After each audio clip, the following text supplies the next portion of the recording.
Magandang umaga mga ka-adventures. Sa mga nakaraang episodes, narating natin ang probinsya ng Batangas, Bataan at Rizal, na kung saan nakita natin ang kakaibang ganda ng mga tanawin mula sa mga resorts at camping sites na pinuntahan natin. Ngayong araw, samahan nyo naman kami para marating ang eastern part na Luzon, ang isa sa kilalang surfing capital ng Pilipinas, ang Baler, Aurora. Mula Maynila, ang Baler ay nasa 280 kilometers at nasa 6 hanggang 7 oras na biyahe kung daraan kayo sa pinakamabilis na access via NLEX SCTX at ang bagong bukas na CLLX na nagdurugtong naman mula Tarlac hanggang Nueva Ecija.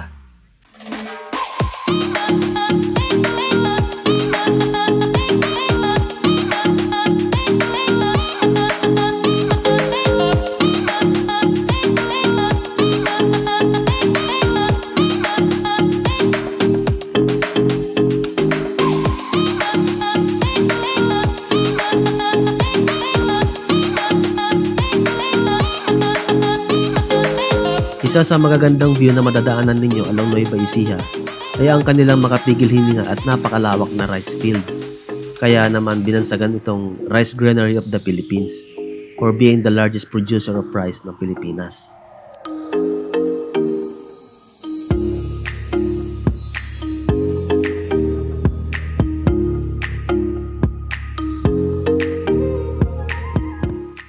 Bago naman kayo makarating ng Pantabangan Lake, ay madaraanan ninyo itong Hilux Restaurant. Pwede kayong tumigil muna dito at mag-relax dahil maganda ang ambient at masarap din ang mga pagkain nila.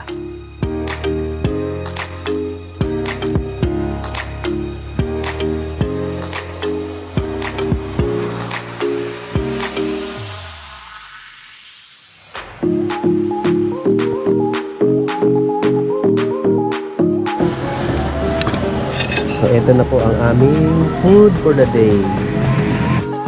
So ang aming breakfast, lunch and egg tagal, yung dalawang egg, saka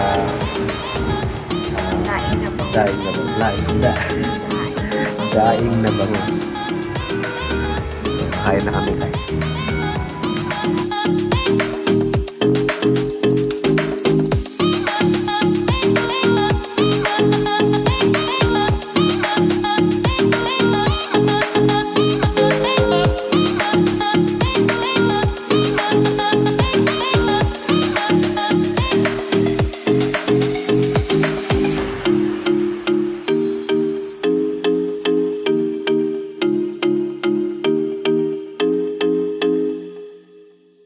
Dito naman ang Doña Aurora Marker. Palatandaan ito na nasa boundary na tayo ng probinsya ng Aurora.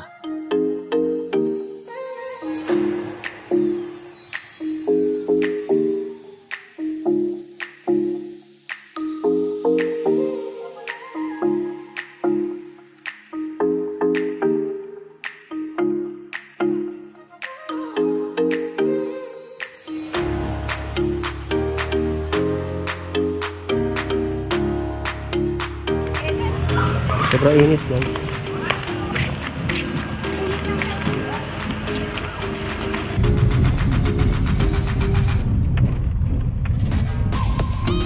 So guys, one way lang tayo. Oo, hindi pwedeng magsabay-sabay.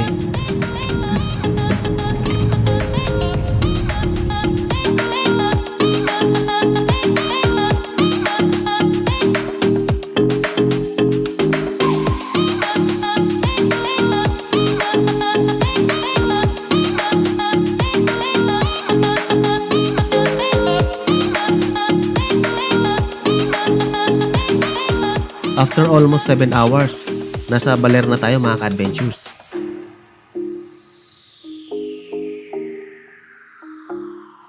Isa sa mga tourist attraction na pinuntahan natin dito ay ang Balete Park, na kung saan matatagpuan ang Millennium Tree.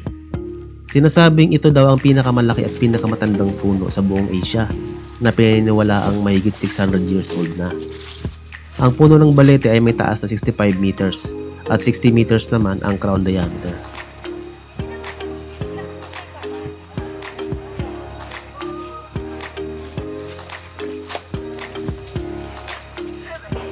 Mali yata yung daan ko.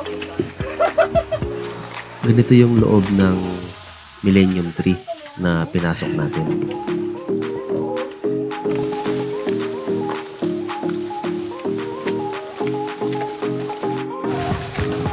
Ito may mga pasalubong, souvenir.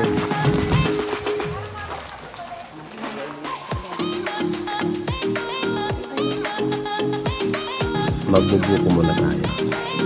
May nabili kaming basket, parang bayong, nagawa sa ratan.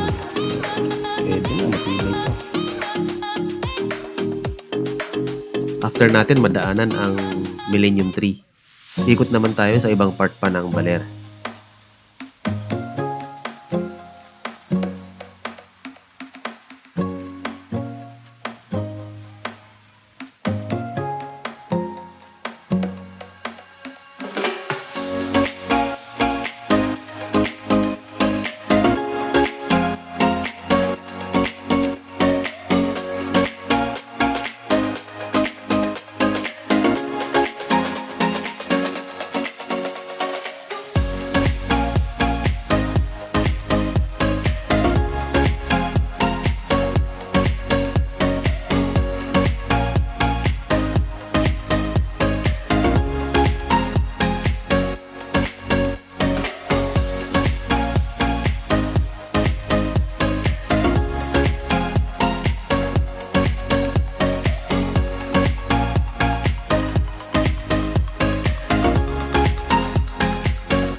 Nandito kami ngayon sa Ermita Hill.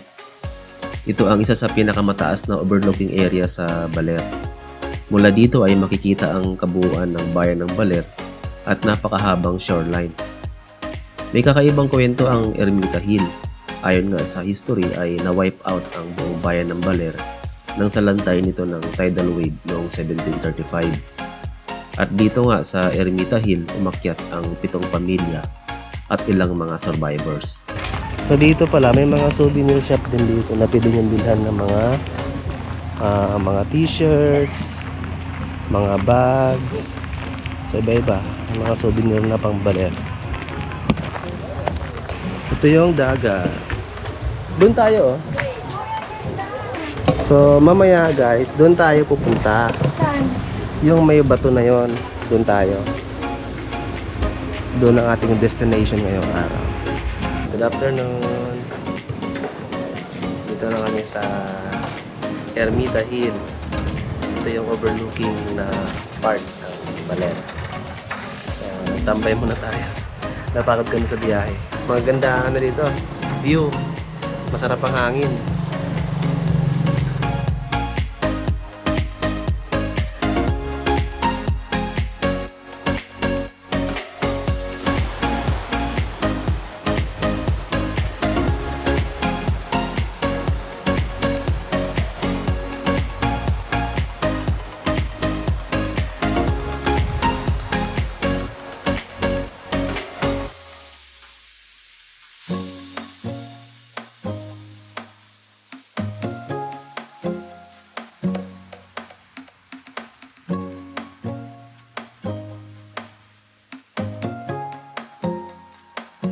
Nandito na kami guys sa De La Torre Beach Resort.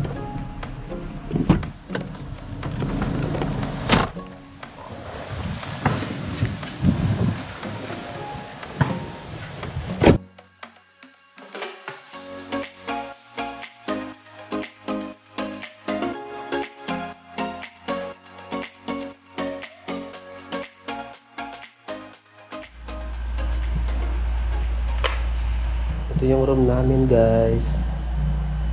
Actually, yung room na to is good for 5. Pero dalawa lang kami. Ito yung main bed. Tapos may aircon. Tapos may cabinet sila dito. Ayan. Pwede nyo ilagay yung mga gamit nyo. Yung labas pala, pwede kayo magluto. Yan. Yan, pwede kayo magluto dyan. May ref sila doon na pwedeng paglagyan ng pagkain. Meron na rin sila mga plato. So, dito, meron silang lavatory. Yan. Ito yung toilet nila.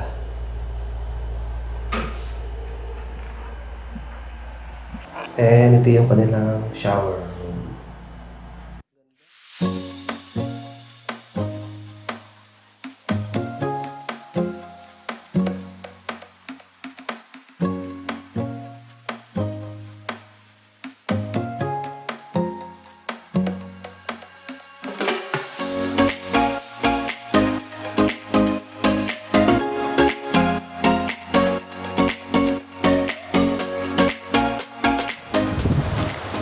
Nandito na kami sa De La Torre. Ganda. Bait nito aso na to. Nagulat ako. Yan ang kanilang rock formation. So ngayon kasi is high tide. Hindi tayo makakapag-pasyal dyan sa unahan kasi malalim. So ang plan natin is tomorrow umihi yung aso. At binibidyo ko. Oy! Bastos!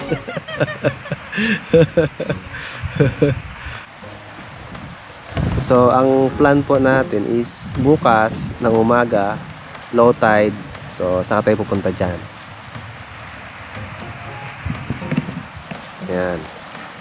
So, ang ganda niya. Sobra.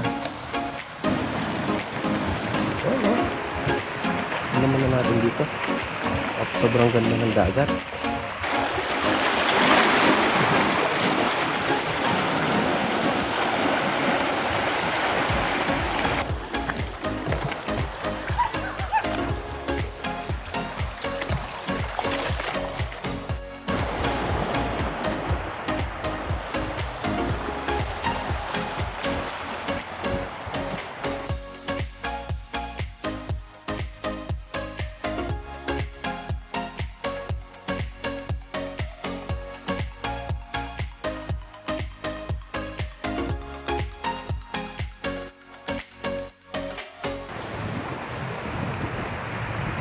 Relaxing yung lugar na to, kaya may bala kayong magpunta dito.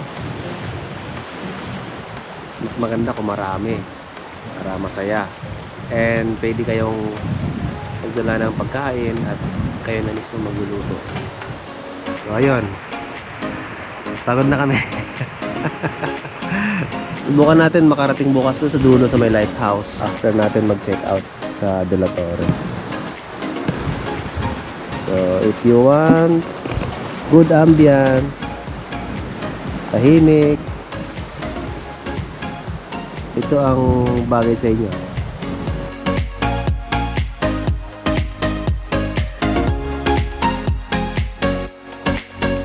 Ubus na namin yung pagkain namin. Sobrang gutom namin kanina. Ang sarap. Lasang fresh. Kung pupunta kayo dito, daan kayo sa Siesta Beach Resort. Ito yung magandang kainan. Kaya naubos namin, no? Look. Nag-add pa kami ng additional rice. Isang rice, oh.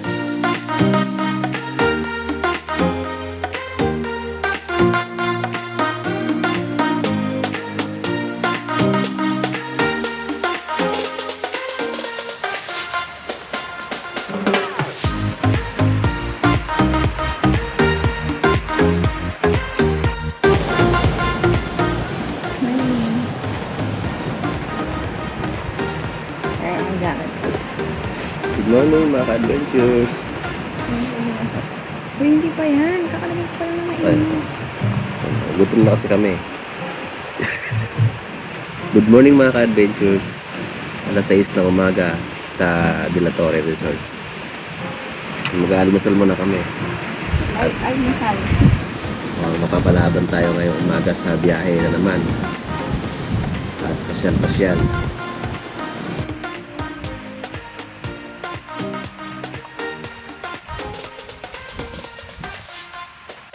So after namin mag-breakfast, nagantay kami saglit para mag-low tide at mapuntahan natin yung rock formations.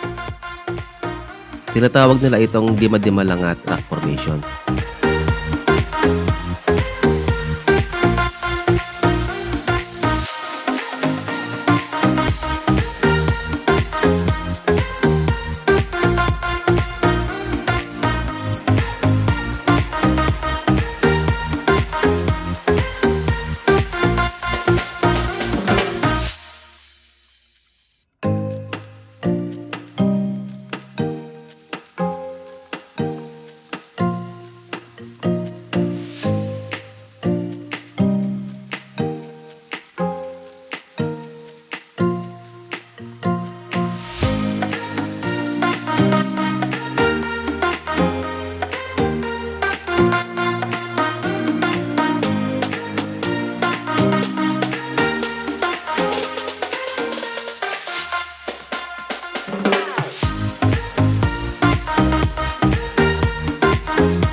Pagkatapos nating akyatin ang mga rock formations at naligo sa dagat, pwede rin kayong mag-swimming dito at magbanlaw sa maliit na pool nila. Malinis ang tubig kasi galing ito sa natural na bukal mula sa bundok. So ayan mga ka-adventures, check out na kami sa De La Torre Beach Resort. Mahaba-habang biyahe na ginawa natin at marami na tayong mga nakitang mga magagandang place dito sa Baler. Susunod naman nating puntahan ang kabilang banda ng Aurora, ang Kasiguran. Pero bago natin puntahan yan, daan muna tayo sa Dikisit para makita ang iba pang rock formations.